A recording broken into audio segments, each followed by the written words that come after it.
What's up, everybody? Welcome back to TarHeelIllustrated.com for another daily drop. I'm Jacob Turner. He's our very own publisher, Andrew Jones. And AJ, we're here to talk about Jordan Shipp, UNC football wide receiver. And is he set to have a breakout year for North Carolina and Bill Belichick? I mean, a guy that I know not too long ago you got to talk to at the podium along with Bill Belichick and a few other players. And we kind of brought it up because we did we did a podcast after that press conference and kind of said, all right, we're asking you, like, what kind of maybe went into the decision of these four specific guys getting picked to talk at the podium? And I think even Belichick alluded to it towards the end of his press conference, but leadership, one of them, when you think about Will Hardy, Christo Kelly, who was Thaddeus Dixon and Jordan Shipp, also really talented guys.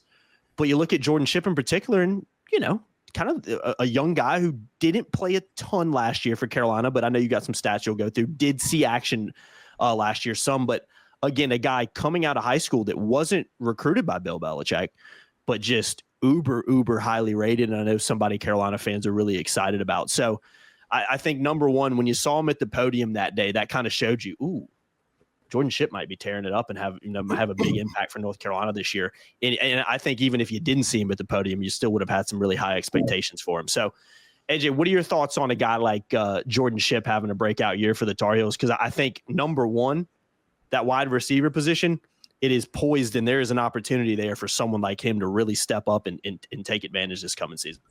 Well, Bill Belichick would have recruited him. Oh, yeah. If he was the head coach of North Carolina a year earlier, he would have recruited him for sure and would have landed him. Because, and I'm not saying the guys that left don't have this, but there's a certain toughness that I'm starting to learn that the guys that stuck around have. I'm not saying anybody that left doesn't have it. I'm not saying that at all. I'm just saying that the guys that have stuck around do have it and embrace the idea of playing for a legend. As Jordan said, the greatest coach of all time. In fact, we have a piece that we ran Wednesday on it, I think, with his full interview. And he spoke about those things. He also spoke about having a lot of friends from high school that are at Carolina and friends he's made at Carolina. There are a lot of reasons he stuck around. But yeah, breakout year, sure. I was told, I asked around, and I was told that the reason we got those four players, is because they've been outstanding. They just didn't say, we'll give him a chance to talk. It was the first time we talked to any players since Fenway Park after the bowl game. And all the guys we talked to then are gone. We hadn't talked to a player on the current roster since, I think, Marcus Allen the first or second week of November, until recently when we got the four players that you mentioned. And it's the first time we've gotten Jordan Shipp. And he's one of those guys. Why him? There's a lot of other dudes. We could have gotten returning starters from last year. We could have gotten Aiden Banfield or Trey Green. We could have gotten Blasky. Mm-hmm. We could have gotten some other guys. But we got Jordan Shipp. Now there's a lot of opportunity in that wide receiver room, but there's a lot of talent there too. I think the kid from Michigan State's going to play a lot. Kobe Paysor, if he's healthy a whole year, and he stuck through this too. Some people question whether he would or not. I think you're going to see a really good year from him. But I do believe that Jordan Shipp is going to freaking explode. Mm-hmm. The key is this: do they have a quarterback that can regularly get him the ball when he takes the top off the defense? Because he can. He can run every route. He's 6'2", he's 190, 195. He looks and plays bigger. I think he's a guy that can get the ball over the middle and break some tackles. I think he's a guy that could drag a defender a few extra yards and get that first down on a slant. I think he can run every route. He's got good hands. He's got confidence and moxie. And he's got big play talents. If you were going to craft a wide receiver, you'd want anywhere 6'1" to 6'4". Well, if you're going to craft a 6'2" one, he'd be the guy. Oh yeah. With all the things that make him uniquely gifted. Does that translate into him being a great player? I don't know, but he's got great potential. And I don't throw that word around. I'm not Sparky Anderson where everything's great. He's got potential to be a great college football player and play at the next level. There's some comparisons. Some people say, well, do you compare him to De'Ami Brown? No, I don't. Do you compare him to some of the other NFL receivers that Carolina's had, like a Daz Newsome had a cup of coffee, or Josh Downs. No, he's very different. Tez Walker, but kind of similar to Yami in some ways. I think that he's a little like Tez, but he's thicker, and I don't think he's any. Well, Tez is pretty damn fast. What about a guy like Quinshaw Davis? Not in terms of what he did the next level, but just uber consistent. Quinshaw is longer. I know Quinshaw is more of like a possession type receiver. And Quinshaw made one of the greatest catches in Carolina history in Blacksburg. Yeah. Frank Beamer's last home game, right? That was an incredible play. And of course, Marquise Williams, one of my favorite dudes I've ever covered, college or pro, any sport, any level, with the pass there. I think Jordan Shipp can be a big-time impact player this year, to the point where he would get, when you go into November, he's a candidate for All-ACC at some level. I think he's going to be really, really good. He's got all the tools. Smart kid. He's got his stuff together. We were making jokes in one of the pods you and I did recently. He dots his I's and crosses his T's in life, in general, and as a player. I think he's there for the right reason. I think he knows what he can make of his career, what he can become. I think that's been articulated to him quite clearly by people who know what the hell they're looking at. Yeah, I think there's a lot to like about Jordan Shipp. Just to look at his stats real quickly from last year, 7th on the team with 9 receptions, averaged 12.7 yards per catch, scored a single touchdown. Like you mentioned, 6'2", around 190 pounds, played about 162 snaps last season. So a guy that, maybe didn't tear up the stat sheet necessarily, but did get some valuable reps as a true freshman, because that is important. It is important as a true freshman with the talent he has to come in and actually contribute some and play, at least get a taste of what it's like to play at this next level. And even when he did, he never really looked out of place. And despite, having a team that, because of the quarterback situation and everything kind of going on, really, really struggled at times last year, and also had a, first round NFL running back there as well. So yeah, I agree, AJ. I think Jordan Shipp is poised for a breakout year at North Carolina, and credit to him for sticking it out too, because so many guys left. I mean, what does Carolina return? 52 scholarship players? No, they lost 52 scholarship players. They lost. Excuse me. Sorry about that. They lost 52 scholars. I've said that 50 times. I should know that by now.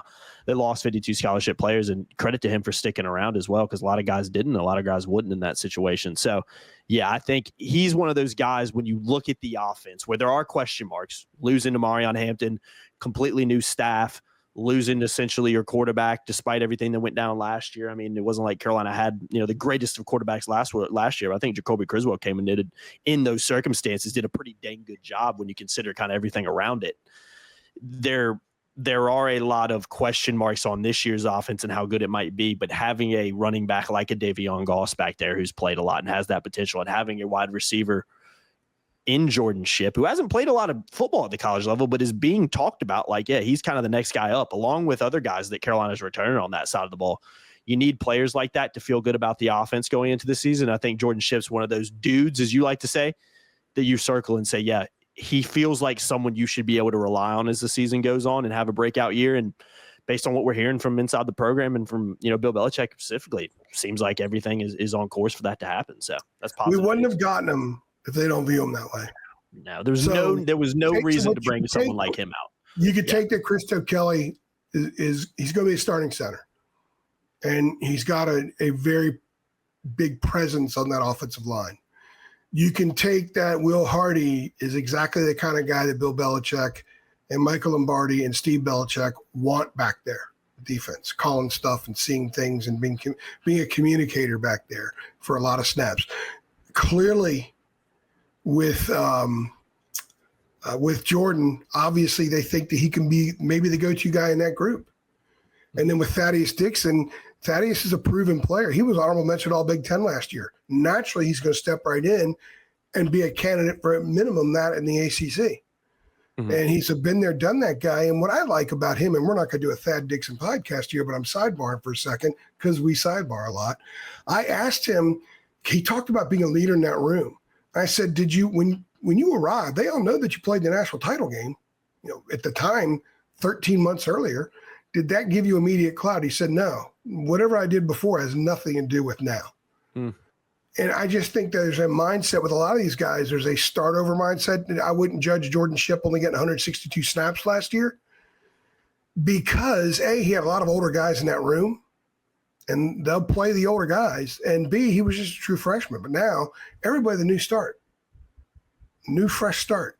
And a guy like Jordan Shipp, from all accounts, has really taken advantage of it. And the expectation is he will be big time this year. So I'm looking forward to seeing that. If he's darting down the sideline and whoever's behind center can get the ball over the defense with precision, Jordan's going to run under it and run in the end zone September 1st against TCU at some point. If he does that, that's a sign, man. That's a sign of what's to come.